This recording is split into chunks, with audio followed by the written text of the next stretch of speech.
함께 나눌 말씀, 성경 말씀 보겠습니다. 열왕기하 23장 27절 한 절 말씀만 보겠습니다.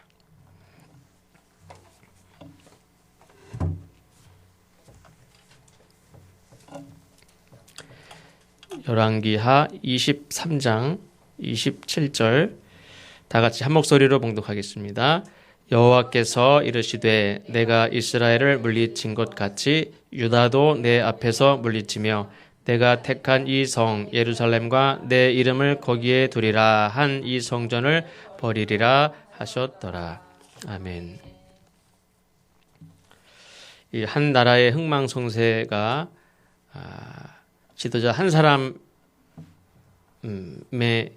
결정되는 경우가 흔치는 않지만 역사를 보면 그래도 종종 있습니다. 특별히 이 왕정 시대는 더 그런데 이 왕에게 주어진 권력의 힘이 강할수록 더 그렇습니다. 그 한 사람 때문에 나라가 흥하기도 하고 또 한순간에 망하기도 합니다. 오늘 하나님이 택하신 민족, 그런데 그 민족이 어찌하여 멸망의 길을 갈 수밖에 없었는지를 살펴보려고 합니다. 이 이스라엘은 사무엘 시대 말기 하나님께 왕을 요구했습니다. 그래서 왕정 시대가 시작이 되는데 이 백성들은 왕에게 기대하는 바가 컸습니다. 그러나 하나님은 너희들이 기대하는 것과 같은 그런 일은 없을 것이다. 오히려 너희들이 전혀 기대하지도 못하고 경험하지도 못하고 생각하지도 못하고 상상한 적도 없는 그런 비참한 일들이 있어질 것이다. 이렇게 경고했는데 어쨌든 백성들이 왕을 요구함으로 왕과 함께 이제 역사가 시작되는데 제가 오늘 드리는 말씀의 결론은 그 왕 때문에 나라가 망했다 하는 겁니다. 저들이 하나님은 안 된다고 너희들을 착취하고 너희들을 힘들게 하고 괴롭게 할 뿐이다. 그 왕은 너희들에게 유익하지 않다. 백성들은 왕을 끝까지 고집부리면서 요구했습니다. 그 왕이 도대체 어떻게 나라를 다스리고 백성들을 어떻게 인도했는지, 나라가 망할 지경까지 이르렀는지, 그 왕들에 대한 역사가 열왕기상, 열왕기하입니다. 열왕기 이스라엘의 왕들에 대한 이야기와 역대사는 조금 관점이 다릅니다. 이 열왕기를 보면 이 왕들에 대한 이야기가 쭉 나오는데 이스라엘 백성들이 하나님 분명히 안 된다고 했는데 고집부려서 요구해서 가진 그 왕들이 그 백성들에게 어떻게 했는지, 나라를 어떻게 인도했는지가 열왕기상하에 다 나오고 있습니다.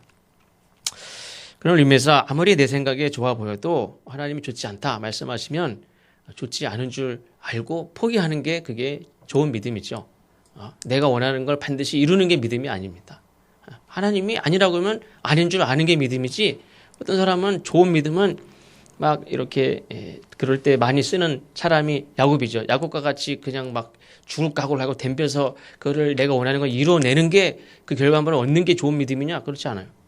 하나님이 아니라고 하면 아닌 줄 아는 게 좋은 믿음이에요. 이스라엘 초대 왕 사울 시대는 지난번에 말씀드린 대로 이 왕권이 다윗보다는 약한 시대입니다. 이 사울 왕 한 사람 때문에 나라가 뭐 좌지우지 될 정도는 아닙니다. 그런 일은 별로 없었습니다. 물론 영향력이 없다는 게 아니지만 그래도 다윗보다는 왕권이 강하지 않았습니다. 다윗 시대는 군사력으로 볼 때나 가나안 땅에서 이스라엘이 자리 잡고 산 역사 이래로 가장 강한 나라가 됐습니다. 또 솔로몬 시대는 다윗 시대보다 더 강한 나라가 됐습니다. 근방의 거의 모든 나라가 이 이스라엘에 조공을 바쳤습니다. 많은 나라로부터 조공을 받으면서 그 부유함을 누리면서 또 군사적으로도 실제 강한 그런 나라였습니다. 그 결과 이스라엘 왕 솔로몬은 역사적으로 가장 호화스러운 삶을 살았다. 이렇게 역사적으로 알려져 있습니다. 그런데 좋게 말하면 뭐 영광을 누렸다 이렇게도 볼 수 있지만 나쁘게 보면 호화스럽게 산 만큼 타락한 삶을 살았습니다. 그리고 그 결과가 뭐냐면 이스라엘의 분단입니다. 이스라엘의 운명이 됐습니다. 그 부유한 삶을 어떻게 살아냈느냐에 따라서 이스라엘 역사의 결과가 나온 겁니다. 이사야 선지자가 지난주에 말씀드린 대로 이사야 선지자가 말씀했죠. 이스라엘이 분단되는 그 순간 아수르의 멸망을 내다봤습니다. 하나님은 분명히 이 분단은 하나님이 나누셨습니다. 솔로몬의 우상 숭배, 호화스러운 사치스러운 백성들을 착취하는 이 삶을 하나님이 경고하시기 위해서 찢어서 여로보암에게 내가 왜 찢는지, 내가 너에게 이 나라를 왜 맡기는지 이걸 분명히 얘기하셨고, 그거를 여로보암은 그거를 알아야 됐고 그걸 기억해야 됐고 그것을 하나님의 뜻대로 나를 다스렸어야 됐죠. 그 분단과 또 나중에 멸망까지 이렇게 볼 때 분단은 멸망으로 들어서는 이제 시작일 뿐이었다, 이렇게 말씀을 드렸습니다. 나라의 멸망은 갑작스러운 기근이나 재앙을 당해서 망하는 경우는 별로 없습니다. 사실은 어느 순간 부귀영화를 누리는 시대가 있습니다. 그 시대에 먹고 쓰고 마시고 즐거워하는 그 시대를 보냄으로 인해서 나라가 사실은 망해가는 거예요. 기근이 들어서 나라가 점점 망해가는 게 아니에요. 나라가 병들어가는 것은 부귀영화를 누리는 시대가 있는데 그 시대를 어떻게 지내는가에 따라서 멸망의 시대가 빨라질 수도 있고 멸망의 시대와 멀어질 수도 있습니다. 이 솔로몬이 죽고 이스라엘과 유다가 분단이 됐습니다. 그 이후에 북이스라엘이 아수르에게 망했고 그 이후에 한 250년 이후에 남유다가 바벨론에게 완전히 망했습니다. 북이스라엘이 망한 이유는 지난주 말씀드린 대로 이 왕실 안에서 연속적으로 일어나는 반역, 살인, 이 바알 숭배와 같은 이 우상 숭배가 직접적인 원인이었다 말씀드렸습니다. 19명 중에 8명, 9명이 다 살인을 당했고 계속 반역이 일어났고 우상 숭배는 여로보암, 하나님의 경고를, 하나님의 말씀을 들은 왕임에도 불구하고 우상 숭배를 계속 더 우상 숭배를 해갔고 나중에 아합 왕 때는 아주 최고의 악한 우상 숭배를 극치를 이룬 그런 시대가 되었다고 말씀을 드렸습니다. 남유다는 북이스라엘보다는 좀 낫지만 요시아나 또 히스기야 왕 같은 왕들이 종교개혁을 시도하고 했지만 이 전반적인 이 우상숭배 역사를 완전히 없애지는 못했습니다. 되돌리기에는 굉장히 역부족이었는데 이 한 나라가 바로 서기 위해서는 기본적인 요소들이 있죠. 우리가 국가는 세 가지가 있다고 하죠. 영토, 주권, 백성 이렇게 얘기하는데 이 몰겐타우라는 기독교 역사학자는 8가지를 이제 이야기합니다. 국가의 기본 요소 8가지를 이야기하는데 그 요소를 가지고 잠깐 설명을 하겠습니다. 이 8가지의 기본 요소가 이스라엘 민족에게 어떻게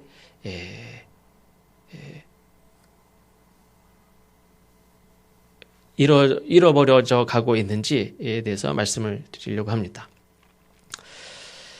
왜 하나님이 택하신 민족이 멸망할 수밖에 없었는지.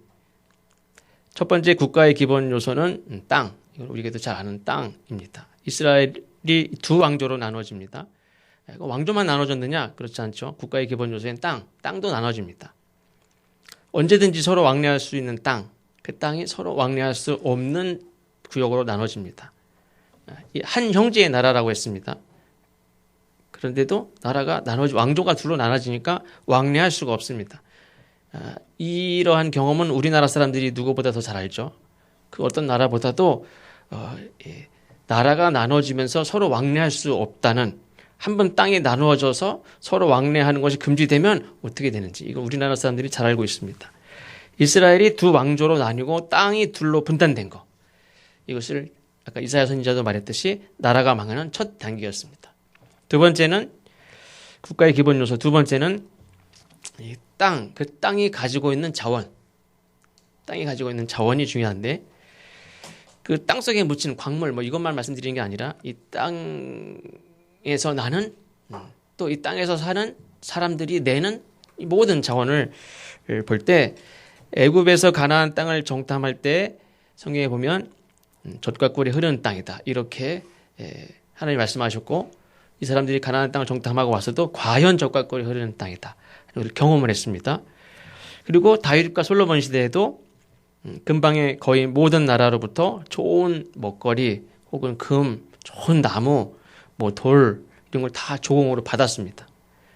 그런데 나라가 반으로 나눠진 다음에는 남유다, 북이스라엘 모두 조공을 받기는커녕 조공을 바치는 신세가 이제 됩니다.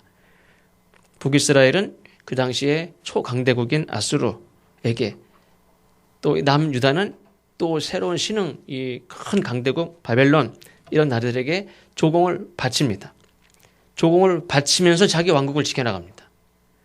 다른 나라가 옛날에 이스라엘에다가 다윗에게 솔로몬에게 조공을 바치는 건 그 조공을 바침으로 인해서 자기 나라를 정권을 유지한 거예요. 근데 남유다와 북이스라엘은 아수르에게, 남유다는 바벨론에게 조공을 바치면서 자기 왕권을 유지합니다. 그럼 조공으로 바쳐진 그 모든 것들은 어디서 나느냐? 다 백성들에게서 나는 거예요. 자기 백성들의 것을 가져다가 아수르에게, 바벨론에게 바치는 겁니다. 분단된 나라의 각 왕권이 어떻게 유지가 됐느냐? 백성들에게 빼앗은 자원을 조공으로 바치고 자기의 왕권을 유지한 것이다. 계속해서 백성들에게 자원을 수탈해서 강대국에게 바치며 사는 나라가 얼마나 가겠습니까? 조공을 바치며 두 나라가 왕권을 유지합니다. 그런데 결국에는 망하는 길에 들어서는 거죠. 나라가 분단된 것도 망하는 시작이지만 백성들에게서 자원을 탈취해서 큰 나라에게 바쳐가면서 나라를 유지하는 그 나라가 오래 가겠느냐, 그런 말씀이죠. 하나님 이스라엘 백성들을 가나안 땅에 살게 하신 목적이 있습니다. 그 목적은 하나님 주신 복을 받아서 복을 나눠주는 민족이 되는 게 하나님이 이스라엘 백성들을 가나안 땅으로 인도하신 목적입니다. 백성들의 것을 뺏어다가 강대국에게다 바쳐가면서 살라고 하나님이 여기 인도하신 게 아니에요. 애쓰고 수고해서 다 애굽의 이 파라오한테 바치던 삶은 애굽에서 끝났어요. 가나안 땅에서는 하나님이 주신 복을 가지고 많은 다른 민족에 복을 끼치는 민족이 되게 하시려고 하나님이 인도하셨는데, 나라가 분단된 이유는 백성들에게서 탈취해서 가나안 강대국에게 바쳐가면서 나라를 유지합니다. 세 번째 국가 기본 요소는 군사력이라고 말할 수 있습니다. 지난주에 말씀드린 대로 이스라엘은 12지파 중에서 어떤 지파라도 한 지파가 공격을 당하면 나머지 11지파가 다 연락을 해서 딱 모여가지고 하나가 돼가지고 공격을 해서 그 지파를 돕고 그 땅을 다시 회복합니다. 근데 나라가 반으로 나눠진 이유는 그렇지 못합니다. 나라가 남과 북이 나눠진 이후에 북쪽 이스라엘이 아수르에게 공격을 받으면 남쪽 유다가 돕느냐? 도와준 적이 한 번도 없어요. 남쪽 유다가 바벨론에게 공격을 받으면 북쪽 이스라엘이 도와주느냐? 한 번도 도와준 적이 없어요. 서로 도와야 될 사람들이 서로 돕지 않습니다. 더 나아가서는 각자의 군사력을 가지고 서로 국경을 마주한 저 아수르와 바벨론과 싸우기도 힘든데 서로 돕지도 않을 뿐만 아니라 서로 싸웁니다. 남과 북이 서로 싸웁니다. 나 혼자 아수르를 상대하기도 어렵고 나 혼자 바벨론하고 상대하기도 어려운데 이 두 나라가 서로 싸워요. 내 힘을 가지고 아수르를 상대하기도 힘든데 서로 싸워요. 서로 돕지도 않는데 어떻게 아수르를 상대하고 서로 돕지 않는데 어떻게 바벨론을 상대합니까? 서로 싸움으로 인해서 서로의 군사력이 약화됩니다. 그러니까 내가 아수르를 상대하는 것도 당연히 힘들죠. 힘을 합쳐도 어려운데. 그래서 결과적으로 북이스라엘은 북쪽으로 국경을 마주하고 있던 아수르에게 망하고 남쪽 유다는 돕지 않았습니다. 남쪽 유다는 남쪽을 국경으로 하고 있는 바벨론에게 망합니다. 그러니까 우리나라도 잘 생각을 해야 돼요. 서로를 향해서 총칼을 겨누면서 서로의 힘을 약화시키는 꼴이 되어서 결국에는 그런 일이 있으면 안 되지만 북쪽은 중국에게 망하고 남쪽은 우리나라 전에도 말씀드린 대로 우리가 일제강점기가 시작된 것은 필리핀에서 미국과 일본이 둘이 카스테프트 조약을 맺어서 야 너는 일본 점령해 나는 필리핀 점령할게 둘이 약속을 해서 나라가 일제강점기가 시작된 거예요. 일본만의 의지로 이 나라가 점령된 게 아니에요. 미국이 서로 사인해서 서로 그렇게 약속을 해서 점령이 된 거예요. 나중에 이 일본이 뭐 진주만도 공격하고 딴짓을 하니까 미국이 이렇게 개입을 하고 연합군이 개입을 해서 이게 해방이 된 거지. 맨 처음 강점기가 시작된 것은 미국과 일본이 한 거예요. 근데 그런 역사는 생각도 안 하고, 미국이 우리나라 영원한 우방국입니까? 일본이 우리나라 영원한 우방국입니까? 그렇지 않아요.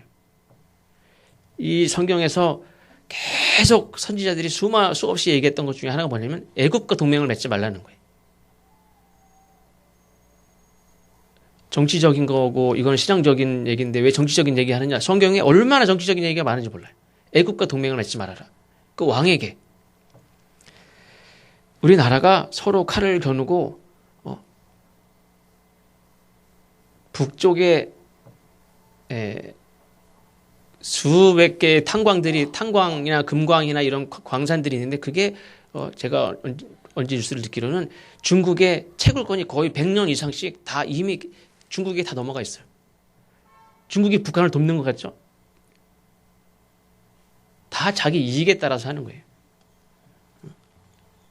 북한도 살려니까 어떡합니까? 그 자기 땅 채굴권을 거의 100년 이상씩 그 수백 개 되는 탄광을 다 이미 채굴권을 다 줬어요. 다 100년 동안 다 캐가도 이미 돈을 뭐 받았겠죠? 아니면 어떤 정권 유지를 뭐 약속을 받았다든지. 이 두 나라가 서로는 대립하고 서로 상생할 생각을 안 하고 서로 대립하고 그리고 결국에는 북쪽은 북쪽에게 남쪽은 남쪽 어느 나라에게 결국에는 다 이렇게 노예 신세같이 짓밟히고 결국에는 껍데기는 있는데 다 빼앗기는 그런 형국이 될 수도 있어요. 국가의 기본 요소 네 번째는 인구입니다. 나라가 망하더라도 드문 일이지만 나라를 다시 되찾고 회복하는 경우가 있죠. 근데 그 후유증은 감당할 수 없을 만큼 큰 아픔이 되는데 북이스라엘은 아수르에게 망한 뒤에 아수르 지역으로 굉장히 많은 사람들이 이렇게 강제 이주를 당합니다. 그리고 많은 아수르 사람들이 이 북이스라엘 땅으로 이주해 와서 그나마 남아있는 이스라엘 백성들과 다 섞입니다. 그래서 신약 시대에도 보면 유다 사람들이 이 사마리아 사람들을 전혀 동족으로 여기지 않습니다. 왜 그러냐면 이미 피가 섞여서 우리 민족이 아니라고 여겨요. 말 그대로 개무시해요. 바로 이 때문이죠. 남유다 역시 많은 사람들, 특히 이 엘리트 계층의 많은 사람들이 바벨론에게 멸망한 이후에 많이 잡혀갑니다. 그 중에 대표적인 게 다니엘, 뭐 이런 어렸을 때부터 그 왕족 아니면 귀족의 집안인데 다 끌려가죠. 그래서 그 재능 있는 사람들을 바벨론에서 잘 가르치고 키워서 다 바벨론 제국을 위해 충성하게 합니다. 그리고 유다에 남은 사람들은 소수입니다. 그 소수의 사람들은 70년 그 기간 동안에 그냥 이스라엘 민족으로 인정을 못 받아요. 그냥 소수 어떤 사람들이 거기 땅에 살고 있는 것뿐이에요. 남유다와 북이스라엘은 분단된 이후에 그리고 각 이제 멸망한 이후에 심각한 인구 감소가 나타납니다. 우리나라 남한 인구도 뭐 5천만 정도라고 하고 하지만 이 남북한이 한민족이라고 하고 결국에 분단을 끝내고 하나가 되어야 된다 이런 생각을 하는 사람이 절반으로 줄고 또 절반으로 줄고 그렇게 된 상황입니다. 옛날에는 뭐 통일은 소원 막 그랬지만 지금은 뭐 통일 소원인 사람 별로 없습니다.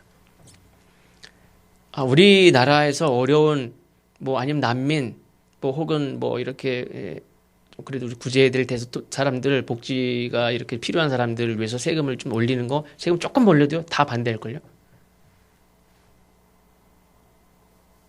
세금 조금만 올라가도요 그럼 네가 알아서 하라. 왜 우리가 그걸 돈을 내가지고 그 사람들을 내고 책임져. 근데 북한은요 그거보다 수백 배, 1000배가 더 많은 돈이 필요해요. 그거를 왜 우리가 감당해? 지네들이 자초한 일을 왜 우리가 감당해? 그래서 그거 감당 안 해요. 통일이라는 거는 우리가 감당해야 될 부분들이 많아요. 근데 그거 감당하려고 하는 그런 마음을 가진 사람들이 거의 없었어요, 이제. 이 분단을 끝내고 하나가 되어야 된다 하는 사람들이 별로 없습니다. 북한은 뭐 2천만 명 정도라고 하는데 저들 역시 그 정권이 어떤 정권입니까? 백성들이 굶어 죽어도 전쟁 불사. 그 수많은 백성들을 살리는 게 아니라 스스로 백성들이 줄어들어도 그걸 불사하고 정권을 유지하고 뭐 어떤 이념을 가지고 백성들이 사실은 점점 잘 사는 나라가 되느냐? 그렇지 않죠. 국가의 기본 요소 다섯 번째는 민족성입니다. 이스라엘의 민족성, 그러면 뭐냐? 각 나라의 민족성이라고 말할 수 있는 게 있죠. 근데 이스라엘은 이스라엘의 민족성. 단 한마디로 표현하면 그냥 하나님의 백성입니다. 하나님의 백성. 다른 걸 설명할 것도 없고 이스라엘 민족의 민족성은 뭐냐? 하나님의 백성. 이거는 자기들 스스로도 알지만 그 근방에 있는 모든 나라 사람들도 저 나라는 어떤 나라야? 하나님의 백성이야. 이게 그 나라의 정체성입니다. 그런데 이스라엘이 두 나라로 나눠지면서 솔로몬의 통치 후반부터 하나님의 백성이라는 민족적인 특성이 없어집니다. 어떻게 없어집니까? 우상 숭배함으로 없어지죠. 왕 자체도 하나님의 백성이라는 그런 정체성이 희미해져요. 없어져요. 백성들 다 종교의 자유가 강제로 하라는 게 아니라 하나님 그 근방에 있는 모든 백성들도 알아요. 저 민족은 원래 애굽의 노예였었어. 출신이 애굽의 노예인데 400년 동안 노예였으니 500년 노예일 수도 있고 600년도 노예일 수도 있고 계속 노예일 수도 있죠. 세상이 뒤바뀌어도 노예. 이게 이 신분이 역사적으로 보면 알죠. 이 노예가 바뀌는 경우 별로 없어요.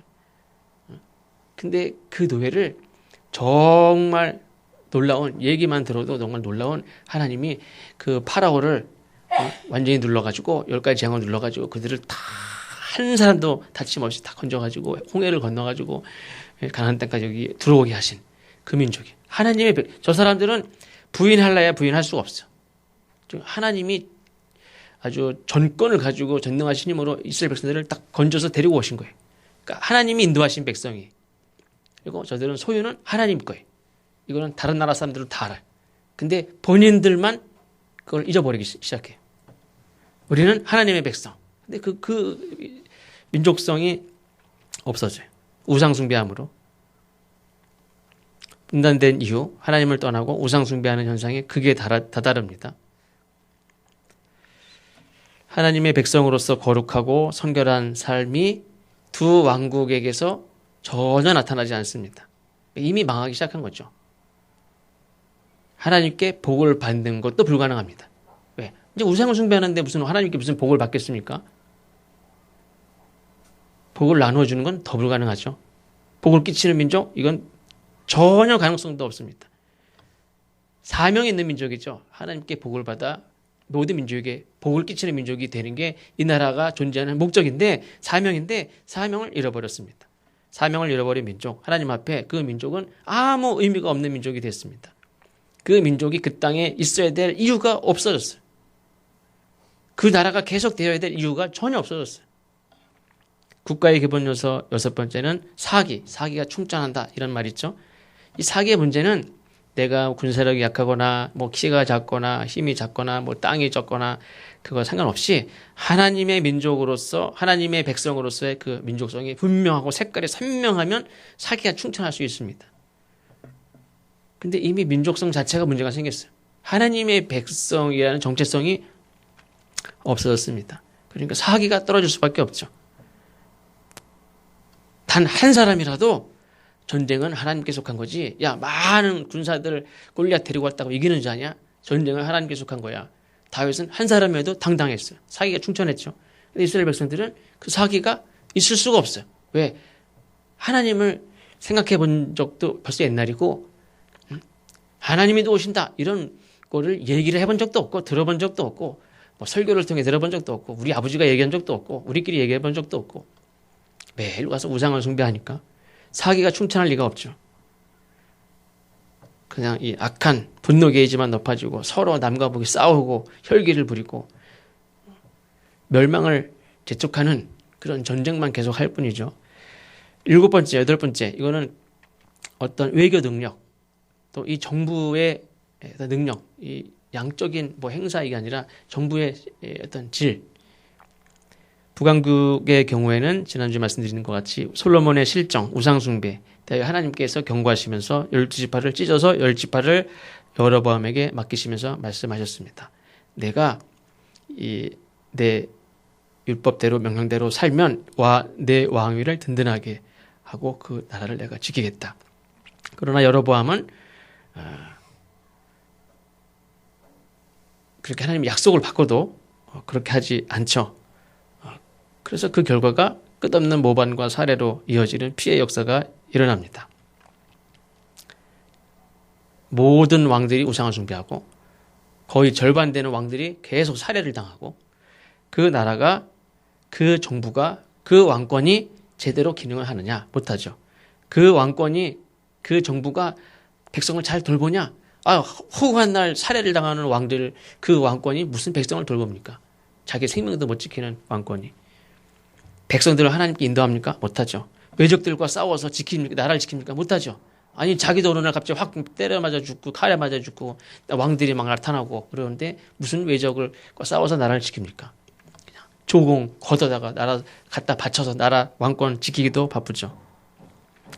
백성들을 학대하고 착취하고 그리고 자기 배불리고 조공 바쳐서 자기 왕권 유지하고 그러니까 그 정부가 정부라고 말할 수 없죠. 망하지 않는 게 이상하죠. 그 나라가 망하지 않는다면 그 옆에 있는 나라가 조공을 계속 받기 위해서 나라를 그냥 두는 거지 언제든지 망하게 하려면 망하게 할 수 있어요. 지금도 이 세계적으로 패권을 가진 나라들이 어떤 나라 망하게 할 수 있어요. 망하게 하지 않는 것은 그 정권을 유지시켜주면서 계속 내가 필요한 거 받는 거예요. 얻는 거예요. 이미 얼마든지 망할 수 있는 나라인데 큰 나라가 계속 왕권 유지시켜주고 조공을 받고 석유를 받고 그러면서 그렇게 빼먹을 거 빼먹고 이미 그 나라는 망한 나라나 마찬가지예요. 북이스라엘과 남유다 백성들 저들은 모두 한 조상 야곱의 자손들이라고 그랬습니다. 그의 할아버지 아브라함 때부터 하나님께서 수없이 반복해서 약속하신 말씀에 근거해서 하나님 약속을 이루셨죠. 하늘의 별과 같이 바다의 모래와 같이 많은 민족을 이루었고 당대 제국 4대 문명 발상지라고 하는 그 애굽 또 이제 아말렉, 블레셋 뭐 이런 제국을 막 다 이렇게 제압하면서 당당하게 가나안 땅을 차지하고 나라를 세웠던 그래서 선한 영향력을 끼쳐도 충분한 나라가 되었습니다. 광야에서 몇 번이나 하나님의 심판으로 다 멸망할 뻔한 족속들입니다. 근데 모세가 하나님을 설득하죠. 하나님이 애굽에서 인도하는 백성을 말 안 듣는다고 광야에서 다 죽여버리면 세상에 애굽에서 인도하는 자기 백성을 하나님이 다 죽여버렸어. 그게 하나님께 영광이 되지 않습니다. 그리고 저 백성들을 죽이시면 내 이름도 생명록에 지어주십시오. 이렇게 매달리는 모세 덕분에 겨우 나라를 죽지 않고 많은 백성을 이루고 백성들이 다 전멸하지 않고 그 백성들을 유지가 돼서 가나안 땅까지 차지한 수많은 우여곡절을 거쳐서 정말 힘들게 나라가 세워진 그 나라 아닙니까? 근데 그 나라가 무너지는데 얼마나 쉽게 무너집니까? 망하는 길은 미끄러질 때 확 미끄러지듯이 자빠지듯이 미끄러지고 나라가 기울어지고 근데 그거 세울 때는 얼마나 힘든지 몰라요. 어쨌든 이스라엘은 하나님의 택하신 백성이지만 망했습니다. 하나님이 택한 백성은 안 망하느냐? 하나님이 택한 백성은 안 망하느냐? 그렇지 않아요. 하나님이 택한 백성도 망합니다. 저들이 어떤 상태에 있었느냐? 광야의 생활을 통해서 참 하나님은 우리 여호와 하나님이시구나. 이것을 알고 정말 수많은 경험을 통해서 체험을 통해서 알았습니다. 근데 가나안 땅에 들어와서 저들이 급속하게 변질되기 시작하죠. 광야에서와 좀 비슷하죠. 굶주리면 전쟁이나 하나님 찾다가 배가 부르면 하나님을 싹 잊어버립니다. 가나안 땅에는 광야 시절에는 그냥 하나님밖에 없는 줄 알고 살았어요. 근데 가나안 땅에 들어와서 땅을 차지하고 살면서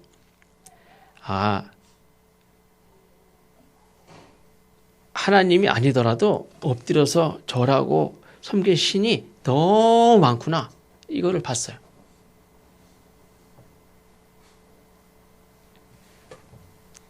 나는 그냥 내 아내만 예쁜 줄 알았는데 세상에 나와보니까 예쁜 사람이 너무 많아요. 나는 하나님만 전부인 줄 알았는데 가나안 땅에서 살다 보니까 세상에 정말 대단한 신들이 너무 많아요. 게다가 하나님은 약점이 있는데 뭐냐면 보이지가 않아요. 근데 세상의 신들은 웅장한 신전도 있고 일단 대단한 딱 보기만 해도 기가 죽을 정도로 이런 신들이 만들어진 신들이 너무너무 많아요. 엎드려 절할 신들이 세상에 넘쳐납니다. 보이지 않는 하나님보다 화려하고 웅장하게 만들어진 그런 우상 앞에 절하며 예배드리는 것이 그도 훨씬 그렇답니다.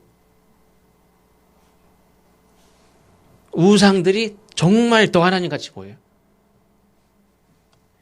19명 왕 중에서 한 왕도 선한 왕이 없었던 이 북이스라엘의 경우 대표적으로 선지자 엘리야, 엘리사 이런 사람들이 왕들에게 아주 신랄한 경고와 비판을 했습니다.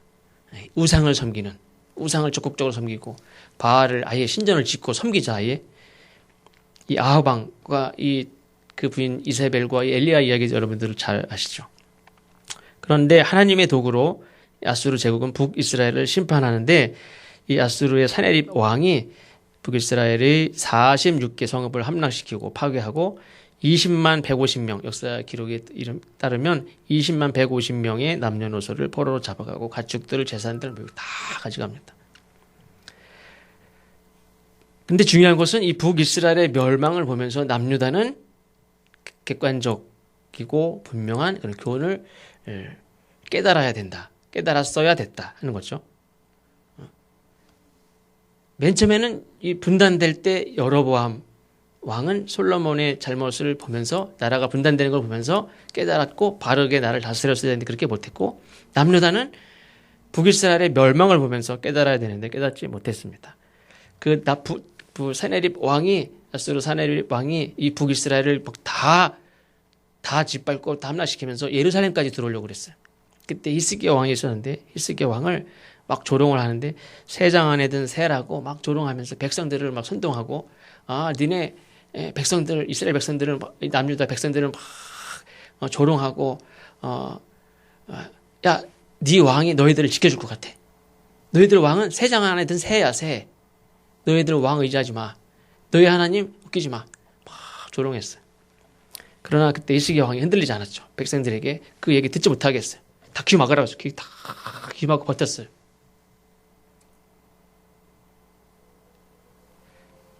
그렇게 해서 나라를 지켜냈어요. 종교를 개혁하고 우상을 철폐하고 하나님 앞에 엎드려 기도하던 히스기야 왕 때는 그 남유다가 지켜졌습니다. 그러나 아수르의 직접적인 공격이 이제 주춤해지고 또 히스기야 왕의 뒤를 이은 왕들은 또 전혀 기대 이하의 왕들입니다. 아수르를 이제 경계하는 것도 이제 물론 북이스라엘을 점령했으니까 경계가 아수르가 경계이지 북쪽은. 근데 그쪽도 이제 신경을 써야 되지만 문제는 오른쪽에 바벨론이 이렇게 힘을 키워서 아주 큰 제국을 이루어가고 있는데 그 심각성을 깨닫지 못합니다. 그거를 이제 심각한 이 바벨론이 등장하고 아수르 등장하고 이랬을 때 이 이스라엘 사람들은 애굽과 동맹을 맺으려고 막 부단히 애를 씁니다. 그때 선지자들은 애굽하고 동맹을 맺지 말라는 거예요. 하나님만 의지하라고 말씀을 하는데 결국에는 아수르가 북이스라엘을 멸망시키고 그 다음에 남쪽을 계속 내려올 것이라고 생각을 했는데 바벨론에게 멸망을 당합니다. 예루살렘, 솔로몬이 지었던 예루살렘 성전, 예루살렘 성, 왕궁 다 무너지고 완전히 망합니다. 오늘 우리가 읽은 말씀 열왕기하 23장 27절 여호와께서 이르시되 내가 이스라엘을 물리친 것 같이 유다도 내 앞에서 물리치며 내가 택한 이 성 예루살렘과 내 이름을 거기에 두리라 한 이 성전을 버리리라 하셨더라. 슬픈 이야기죠. 비참한 이야기입니다. 하나님이 택한 성읍과 하나님이 허락하여 영광을 받으시고 내가 거기 이름을 두리라 내가 너와 함께하리라 약속하셨던 그 성전을 하나님이 버립니다. 그럼 나라는 백성들이 다 나라를 망하고 집은 불타고 백성들이 잡혀갑니다. 내 백성이라고 얘기했던 그 백성들이 다 포로로 잡혀갑니다. 예배라는 것은 내가 듣고 싶은 이야기를 듣는 게 아니라 하나님이 우리에게 하시는 말씀을 듣는 시간인 줄로 믿습니다. 아까 말씀드린 대로 우리가 믿음이라는 것도 내가 원하는 것을 이루어내는 게 믿음이 아니라 하나님이 나를 통하여 나에게 이루고자 하시는 일이 무엇인지 그대로 되기를 원합니다. 순종하는 것이 믿음입니다. 오늘 말씀은 나라가 망한 이야기입니다. 우리나라에게도 꼭 들어야 되고 우리가 적용해야 될 말씀입니다. 망한 이야기를 뭐하러 듣느냐? 뭐 흥한 이야기, 잘된 이야기, 이런 것들을 통해서도 우리가 얼마든지 도전을 받고 새 힘을 얻을 수 있지 않습니까? 그런데 왜 망한 이야기 하느냐? 전에도 한번 말씀드린 대로 그런 그 문구가 있었죠. 위험을 보는 것이 안전의 시작입니다. 공사장에 뭐 그런 게 한번 플랜카드가 붙어 있었던 적이 있습니다. 위험을 보는 것은 위험에 대하여 듣는 거 즐거운 일은 아닙니다. 멸망을 이렇게 보는 거, 근데 멸망을 당하는 것보다 훨씬 나아요. 역사를 통해서 말씀하신 경고를 듣지 않고 자기가 하고 싶은 대로 했던 북이스라엘 여로보암 왕의 그 길을 또 따라갔던 북이스라엘의 왕들이 있죠. 경고를 듣고 그거를 계속 따라갔던 사람들은 북이스라엘 왕들만이 아니에요. 바로 우리들도 마찬가지. 수없이 하나님의 말씀을 계속 듣고도 경고의 말씀을 듣고도 그냥 여로보암 왕의 길을 그냥 따라가면 어떻게 되는지 열왕기서가 다 보여주고 있어요. 우리 나라도 마찬가지고 우리 가정도 마찬가지고 내 인생도 마찬가지입니다. 그 대표적인 사람이 저는 솔로몬이다라는 생각이 들어요. 이미 여로보암 이전에 이 아버지 솔로몬이 마찬가지. 여로보암 그 르호보암 아버지 솔로몬도 마찬가지. 여로보암은 하나님께 직접 경고를 들었음에도 불구하고 행하지 않고 그 뒤를 따라간 왕들과 솔로몬 왕도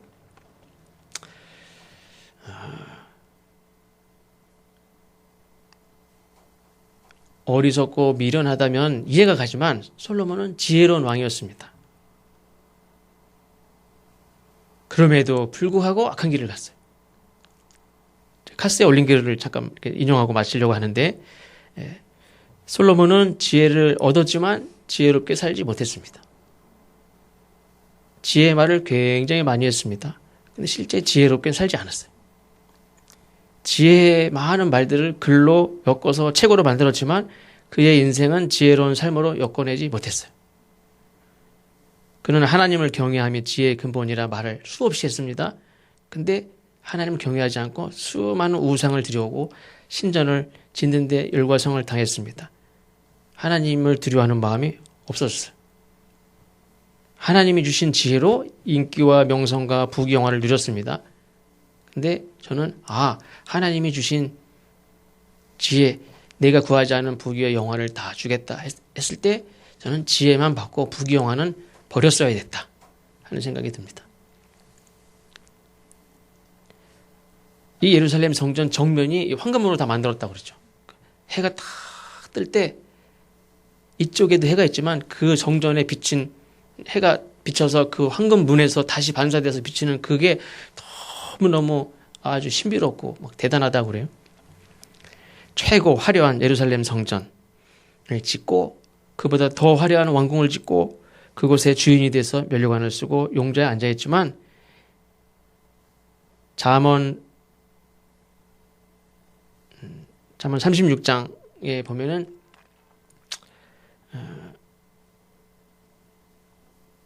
지혜와 선행이 그친 자에 대해서 말씀하는데 지혜와 선행이 그친 자가 얼마나 참 비참하고 어리석은지 잠언 3장 35절에 보면 이런 말씀이 있습니다. 미련한 자의 영달함은 수치가 되느니라. 영달이라는 거는 쉽게 말하면 성공한 거죠. 부귀영화의 최고 극치를 최고 지혜를 누리고 성공한 거예요. 모든 사람으로부터 이렇게 박수를 받고 존경을 받고 부러움의 대상이 되고 근데 미련한 자가 최고 높은 지위에 올라가 앉아있어요. 그건 수치가 된다는 수치. 이게 누가 한 말이냐면 솔로몬이 한 말이에요. 미련한 자의 영달함은 수치가 되느니라. 지혜로운 자가 영달함은 하나님께 영광이 되고 본인에게 참 하나님 주신 위로가 되고 미련한 자가 된 상태로 왕 위에 앉아 있으면 그건 수치예요, 수치. 미련한 자가 그냥 땅바닥에 있으면 누가 뭐라고 할 수는 없어요. 근데 미련한 자가, 어리석은 자가 지혜를 그친 더 이상 선행을 행하지 않고 하나님을 경외하지 않는 자가, 악을 행하는 자가 왕의 자리에 앉아 있어.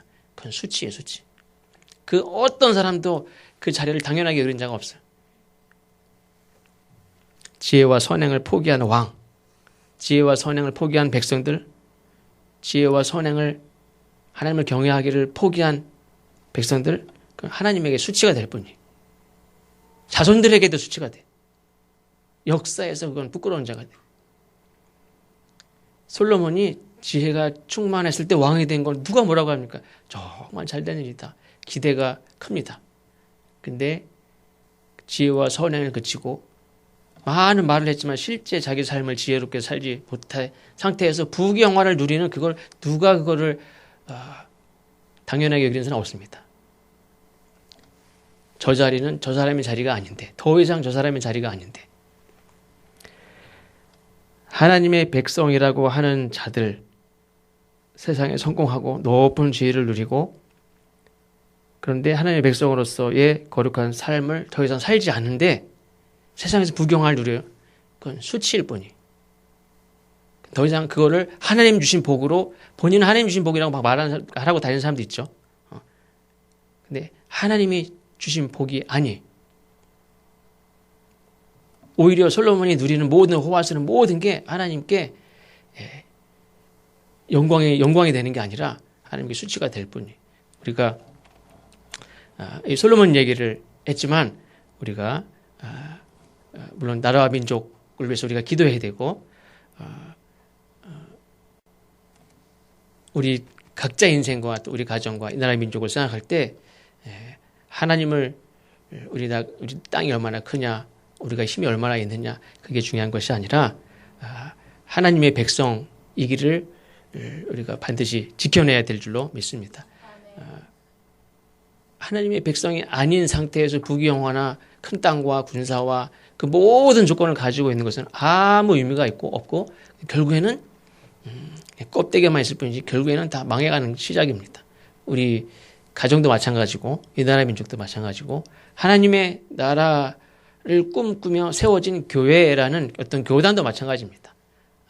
하나님의 백성이기를 실제 그 삶에서 돈을 우상으로 섬기고 어떤 국가 간의 동맹을 하나님과의 관계보다 어떤 나라와의 이 동맹 관계를 더 의지하는 이런 모든 것들이 하나님 관계가 멀어질 때에 그 나라는 이미 기울어지고 있다 하는 것도 우리가 꼭 기억하고 물론 우리가 다른 어떤 듣기 좋은 말씀도 중요하지만 우리가 이 말씀을 꼭 기억해서 이 나라 민족과 우리 가정을 위해서 기도해야 될 줄로 믿습니다. 기도하겠습니다. 하나님 감사합니다.